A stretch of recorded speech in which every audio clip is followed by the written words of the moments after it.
cuyo nombre es Topologías líquidas, modulaciones biopolíticas de la ciudad neoliberal.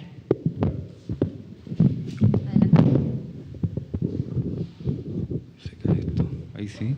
¿Se escucha? Sí. Buenas tardes. Lo que voy a presentar ahora es un conjunto de reflexiones que están articuladas en un proyecto un poco más amplio que gira en torno permanentemente a la ciudad contemporánea, particularmente la ciudad latinoamericana, desde una lectura o desde la matriz biopolítica, ¿no? En este caso, trabajo más bien la perspectiva de los efectos, más que lo propiamente teórico, que bueno, la próxima semana en un taller que precisamente vamos a tener, voy a desarrollar, ¿no? Los aspectos fundamentales, la trayectoria historiográfica de la biopolítica, el problema que se genera en ese trayecto con el tema de la reconfiguración de la soberanía, el problema del medio, que es fundamental, etcétera. Y un conjunto de elementos que podrían ir apareciendo a medida que después hagamos algunos comentarios. En honor al tiempo voy a dar lectura porque tengo que cuadrar, creo que son 15 o 20 minutos, ¿no? Topologías líquidas, modulaciones biopolíticas de la ciudad neoliberal. La metáfora de la liquidez asociada a la deriva de las sociedades occidentales modernas y hoy proyectada al conjunto de la atribulada sociedad mundial es ampliamente reconocida a partir del aporte del sociólogo Zygmunt Bauman en textos como La modernidad líquida o La sociedad sitiada.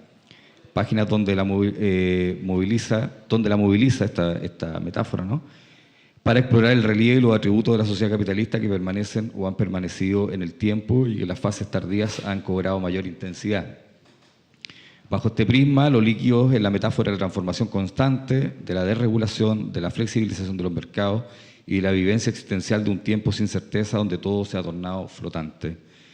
En este síntoma cotidiano podemos encontrar importantes cimientos para la funcionalidad de un concepto tan fuerte como el de desechos humanos, que articula Bauman al observar la naturalización de amplios contingentes humanos bajo la categoría del excedente, de lo superfluo, de lo innecesario. Así, bajo este desplazamiento, el sujeto y el cuerpo social en su conjunto quedan crecientemente sujetos, liquidados y subsumidos en función del primado absoluto de la máquina económica. Lo líquido, entonces, es la referencia al cierre de la etapa sólida de la larga saga del modelo industrial y de las instituciones democráticas con raigambre territorial, es decir, la conclusión de una etapa sólida del capitalismo que deviene en la amplia línea del presente en un programa económico gestional de administración de la sociedad y prácticamente del conjunto de la realidad. Ahora bien, esta serie de procesos, síntomas e indicios no son fenómenos que puedan ser tratados sin más, siendo amarrados sin más, ¿no?, a un cierto campo abstracto de reflexión cultural, existencial o económica cultural, sino que el despliegue de esta metáfora está directamente relacionada con el complejo escenario de la economía política contemporánea que hoy ordena sus procesos bajo la predominancia de un orden social articulado en torno a la población, administrada en función de su potencialidad como recurso.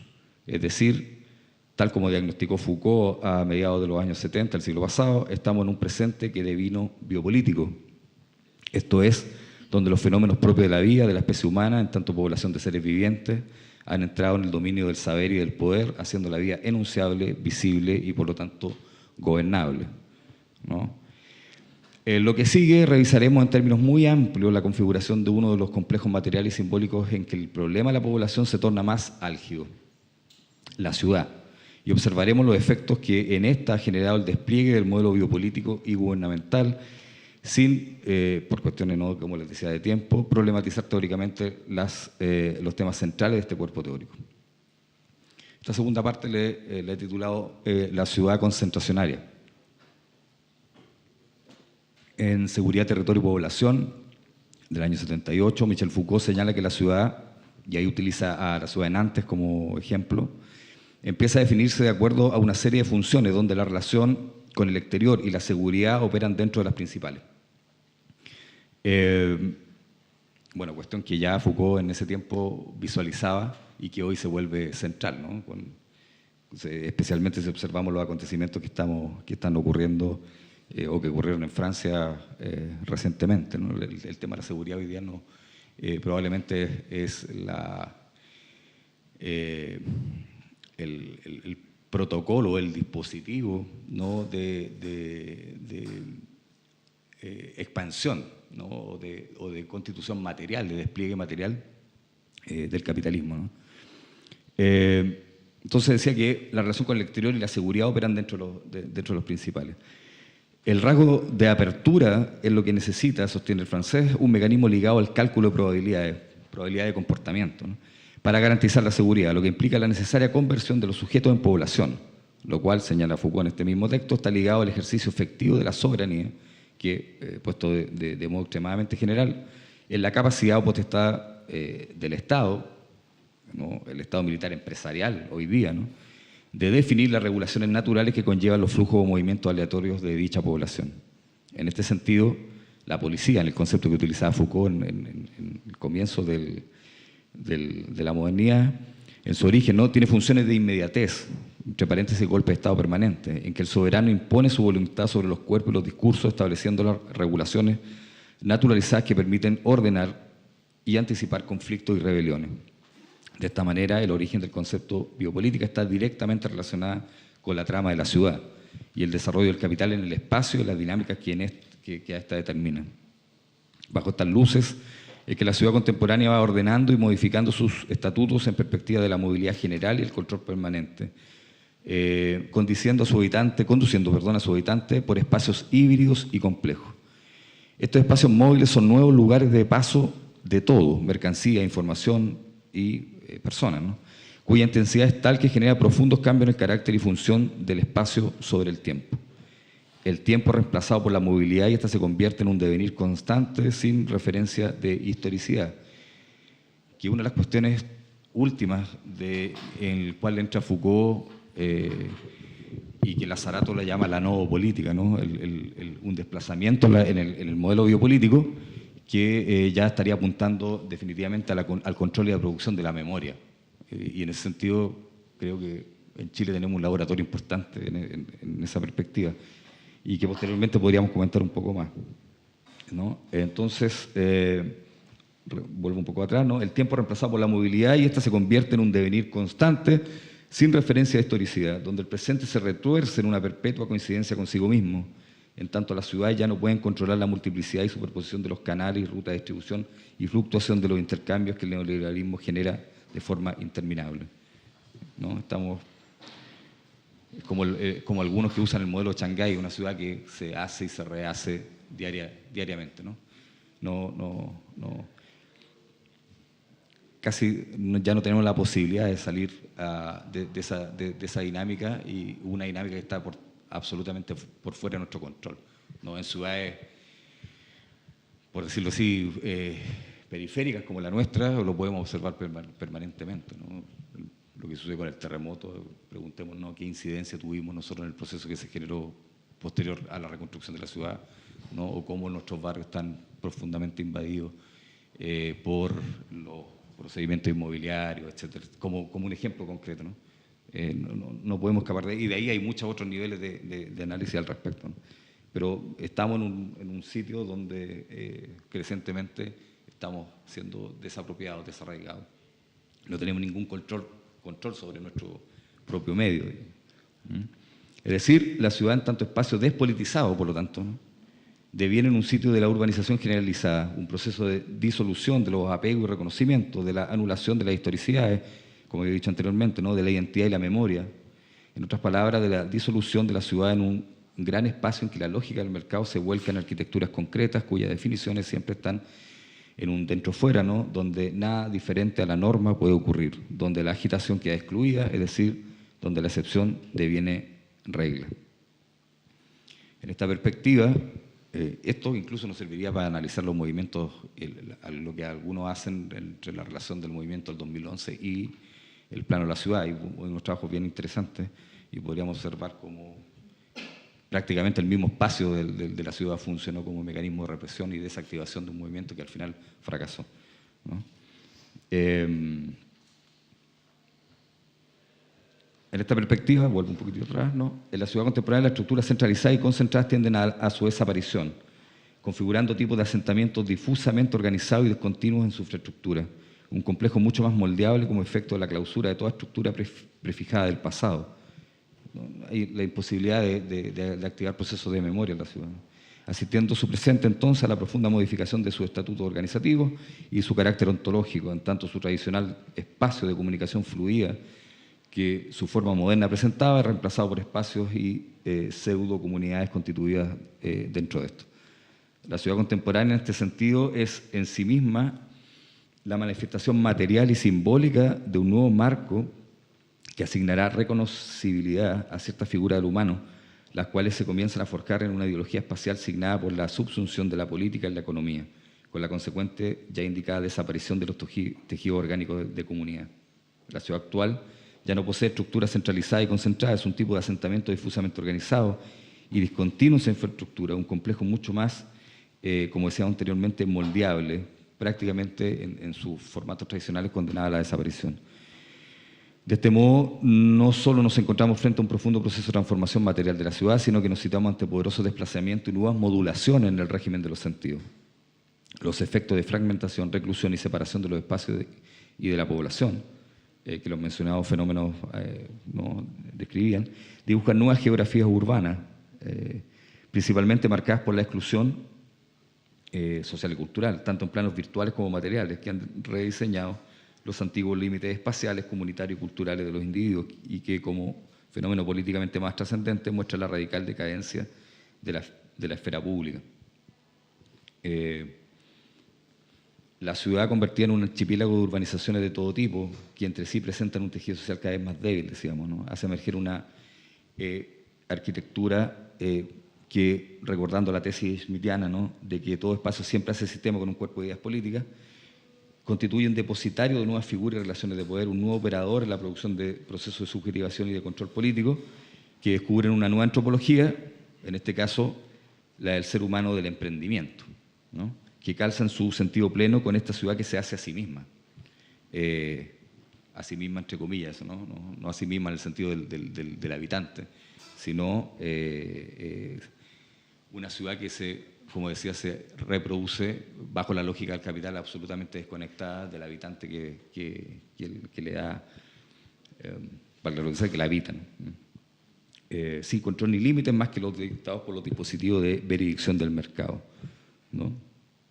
En ese sentido, esta nueva antropología del emprendimiento hoy día tiene su expresión material muy potente en el espacio de la ciudad. Hay muchos ejemplos que podríamos trabajar en conjunto, incluso algunos que podemos observar acá mismo en Concepción. En esta línea se encuentra lo que Michel Foucault, en Vigilar y Castigar, ya advertía sobre que la arquitectura, y por extensión el diseño urbano general, es la expresión de una sociedad que actúa de modo disciplinario, cuyo poder opera más por clasificación y tabulación de los deseos que por la represión de estos, es decir, un poder que no opera en términos de un mero ejercicio de imposición o violencia, sino que constituye una estrategia de producción de realidad, de anticipación del deseo, cuya función es establecer las conexiones posibles entre términos dispares, entre aquello que es heterogéneo y contará con el mercado y la ciudad como puntos de anclaje. Con todo, la contemporánea y masiva concentración de personas en territorios no demasiado extensos, como son las ciudades, convierten a estas en uno de los hechos políticos más trascendentes del presente, principalmente porque la ciudad y su forma emergen como un dispositivo clave y efectivo de control, en tanto gestionan, operan, desarrollan y ajustan una relación de dependencia política de la población respecto a aquellos aspectos propios de las tecnologías de la policía, tal como afirma el mismo Foucault en Seguridad, Territorio y Población. Por el concepto de policía, Foucault comprende un conjunto de leyes y dispositivos que se refieren al interior de un Estado y que tienden a afirmar y aumentar su potencia, ¿no? Procurar el efectivo uso de la fuerza como a la vez el bienestar de su población, que es la médula un poco de la biopolítica.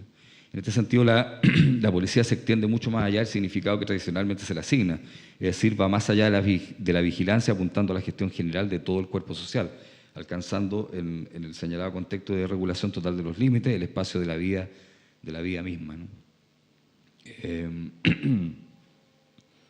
Chile, yo creo que es un ejemplo perfecto para lo que acabo de leer, ¿no? En este sentido, la vida biológica se convierte en el hecho político decisivo y en tanto que la ciudad es el sitio por excelencia de esta radicalización del modelo disciplinario, el sitio en que se juega la política, el espacio urbano, es la materialización de ese poder soberano, que tal como se describe más arriba, dispone que la vida natural, en el sentido de poder suprimirla o excluirla del ordenamiento y dejarla completamente expuesta como nuda vida, esa pieza indispensable de la estructura de la soberanía que dice Agamben. Así afirma el autor citado, ¿no? Desde el mismo momento en que se puede hablar de dicha estructura, el objeto del poder, su referente, no es otro que la vida pura y simple, siendo en este sentido un poder biopolítico, esto es un poder total. Señala Agamben, abro comillas, la transformación de la política en espacio de la nueva vida, es decir, en un campo de concentración, ha legitimado y hecho necesario el dominio total, solo porque en nuestro tiempo la política ha pasado a ser integralmente biopolítica, se ha podido constituir en una medida desconocida como política totalitaria. Cierre comillas. Pues bien, podemos sostener a partir de estas observaciones que la dislocación de la morfología de la trama urbana, aquel proceso de absorción de la ciudad en estrategia de cerramiento y exclusión espacial, con toda la estrategia de constitución de estos espacios cerrados y los formatos de prácticas sociales de los sujetos dentro de ellos, es el resultado de una tecnología política que profundiza el régimen disciplinario. El régimen disciplinario nunca ha dejado de, por lo menos de mi perspectiva, nunca el poder disciplinario es abandonado en Foucault. Es la otra cara, ¿no? Lo que estamos observando hoy día, si es necesario matar, si es necesario arrasar poblaciones y lugares del planeta, se hace, ¿no? A pesar que como conjunto de eso se genera muchas políticas de intensificación de un determinado estilo o forma de vida, ¿no? A veces nos confundimos, el modelo disciplinario está sumamente presente en la sociedad actual, si no vayamos a lo que es aquí mismo, ¿no? En nuestro territorio del Gualmapu y cómo el poder disciplinario día a día violenta a las comunidades, tortura, mata, etcétera, cuando es necesario. Necesario para el poder. Así que aclaro eso. Porque a veces se malentiende cuando uno habla de esta profundización del régimen disciplinario, que es, a propósito, ¿no?, un poder orientado a alcanzar una modulación total de la deriva de la experiencia urbana. Un poder que se desplace, como señala Deleuze, del espacio estriado al espacio liso, que torne indistinguible lo público y lo privado, un poder que desarrolle la modulación de la población y la perspectiva de generar sujetos dóciles y disciplinados, principal y prioritariamente lo corporal. En otras palabras, la modulación de la ciudad contemporánea, en este sentido, deviene en sí misma en pieza clave de lo que Agamben designa como el hecho político decisivo de la modernidad, que mencionábamos anteriormente, la politización de la vida en toda su extensión. Lo que Negri describe como, comillas, la producción de la vida misma, en lo cual lo económico, lo político y lo cultural se superponen y se infiltran entre sí. Cierre comillas. Este modelo de administración, el paradigma oculto y la consumación del poder político de la modernidad, como hemos apreciado, hoy se intensifica a niveles totales. Así la ciudad, a través de sus espacios, inscribe a los sujetos, y aquí seguimos a Negri con el texto multitud, ¿no?, en un nuevo modelo dominante de producción biopolítica, comillas, que además de intervenir en la producción de bienes materiales en un sentido económico estricto, atañe a todas las facetas de la vida social, económica, cultural y política, al mismo tiempo que las produce. Cierro comillas. Este formato de poder despliega un orden que gobierna ampliamente los espacios de la población, es decir, es un poder que alcanza la captura y regulación de la vida en su totalidad. En relación a esto, Agamben, en estado de excepción, sostiene que la planificación espacial se utiliza estratégicamente para generar espacios de regulación y punición física.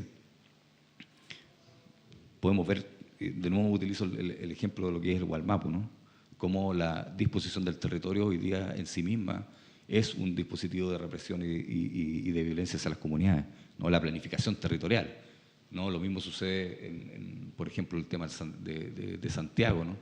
Aquí en Chile, curiosamente, por esta cosa liviana de análisis de la política, se señalaba que, por ejemplo, el Transantiago es un error.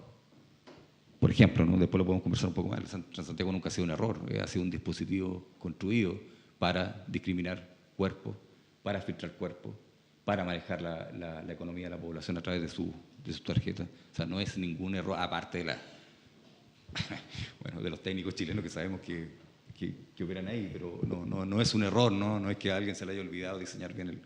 Tiene un objetivo muy claro, que el roterío no entre al barrio alto. Así en grueso ese es el objetivo, ¿no? La disposición de los cuerpos. Entonces, reitero un poquito, ¿no? Agamben en estado de excepción sostiene que la planificación espacial se utiliza estratégicamente para generar espacios de regulación y punición, espacios que se están convirtiendo en una práctica habitual de nuestro hábitat y que pueden ser significados y entendidos como espacios de excepción, ¿no? En la ciudad tenemos claramente espacios de excepción, utilizando el ejemplo de Transantiago, ¿no? O estos ejemplos de pronto que uno encuentra en las redes donde ciertos sujetos se van a parar a ciertos lugares con cierto aspecto, ¿no? O sea, es cosa de que un mapuche vaya a pararse frente a una embajada, como hemos visto algunos videos, y son espacios de excepción para la gente que no pertenece o que no está asignada como, ¿no? En este caso de Chile, los sectores ABC1, etc. O sea, concretamente se producen espacios de excepción ahí, ¿no? Esos sujetos son... esos espacios son inmunizados, como dice Expósito. Los centros comerciales y sus espacios de consumo que desplazan la plaza pública vienen a sellar el reemplazo, o más bien recreación de la vía pública en espacios de definición privada, desestabilizando la morfología de la ciudad al dislocar de manera definitiva la trama urbana, al tornar cada vez más difusos los espacios del adentro y del afuera, confundiendo la distinción, como decíamos antes, privado-público.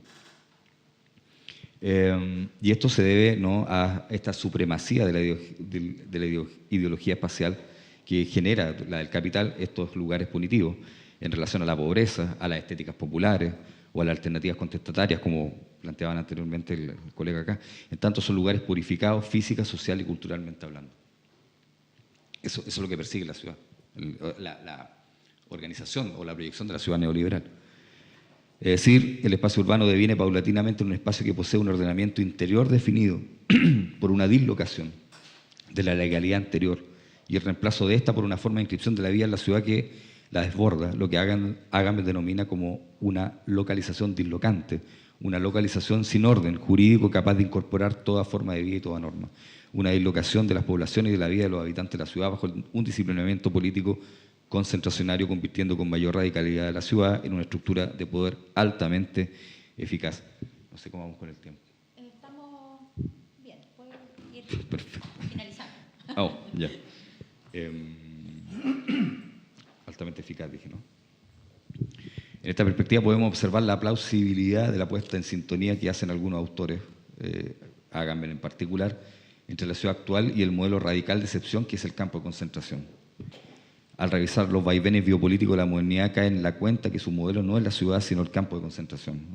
Sin embargo, tal como hemos revisado, la ciudad evidencia un empobrecimiento generalizado de su vida pública, lo que indica que sus espacios colectivos de encuentro ya no son los sitios contaminados y diversos, sus calles y plazas, sino aquellos que, como mencionábamos los centros comerciales, empiezan a constituirse en sitios de encierro, coincidentes con, esto ya archicitado, no lugares, que logran reducir la diferencia al reemplazar la incertidumbre de la trama urbana y expropiar a la ciudad de sus significados comunitarios, instalando una distopía concentracionaria que se corresponde con lo que señala Agamben en términos de que el campo es la estructura en la cual el estado de excepción, sobre cuya posible decisión se funda el poder, viene realizándose en forma estable. No es que hoy día podemos igualar la ciudad con un campo de concentración, eso puede sonar muy fuerte, pero sino ciertas dinámicas que son propias de la definición del campo, como dice Agamben, se están produciendo crecientemente en la ciudad. Y una de esas, fundamentalmente, esta disposición de los cuerpos absoluta por parte de la lógica y las dinámicas del poder, ¿no? Si bien la biopolítica, o más bien la alteración de la biopolítica, que es lo que es, a grandes rasgos, como decíamos, la anticipación del deseo, una producción general de deseo, ¿no? Por lo tanto, la ciudad, del punto de vista que estoy tratando acá, sería quizá el dispositivo más importante, esta anticipación del deseo, en conjunto con toda esta política de marketing y todo este despliegue de los medios de comunicación. Entonces, de pronto el modelo biopolítico hay que entenderlo como la normalidad, ¿no? La circulación y producción de normalidad en una ciudad. Cuando se interrumpe eso, ¿no? Algunos dicen, bueno, ahí entra situaciones como lo que sucede en Chile, el golpe de Estado, los campos de concentración, etc. Sí, eso es un análisis posible, pero de mi particular punto de vista, crecientemente las lógicas del campo están asociándose a las manifestaciones que la ciudad está adquiriendo hoy por hoy, ¿no? La disposición total de los cuerpos, ¿no? La discriminación de los cuerpos, el caso que hablábamos de Santiago con esta lógica del Transantiago, que no es un error, sino es un mecanismo de distribución precisamente la población. Entonces, hago esa aclaración, no es que se haga una lectura total de la ciudad como un campo de concentración, pero sí crecientemente empieza a coincidir la ciudad con la lógica del campo, ¿no? ¿Estamos? ¿Doctora? Sí. Bueno, dejo hasta aquí porque podemos conversar más, porque si no le voy a quitar tiempo a Pancho.